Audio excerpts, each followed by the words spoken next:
మీరు నాకంటే బాగా పాడుతున్నారు, ప్లీజ్ దయచేసి ఆ డైలాగ్ అనకండి. అలా పాడండి, అలా పాడండి, పాడండి, నేను రికార్డ్ చేస్తా.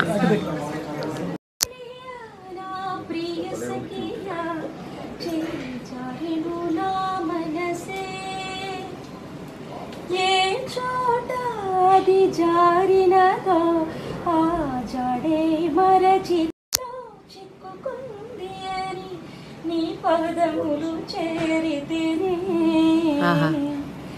ఏమంటే ఎన్ని అగచాట్లో మన కలయిక తెలిపినదే ప్రేమ పరవశమై ఇరు కన్నులు సోలెనులే ఓ చెలియా నా ప్రియ సఖియా చేజారిను నా మనసే. అలా చెప్తుంటే కరెక్ట్గా ఆ టైంలో ఆవిడ హెచ్ఎం టీవీ ఇంటర్వ్యూ జరుగుతుంది. ఆ టీవీ వాళ్ళు అనగానే నేను నా పిలుపు రాగానే వాళ్ళు వెంటనే మైక్ తీసుకొని నాకు ఫోన్లో మాట్లాడించడం జరిగింది. ఇదంతా భగవంతుడు ఆశీస్సు.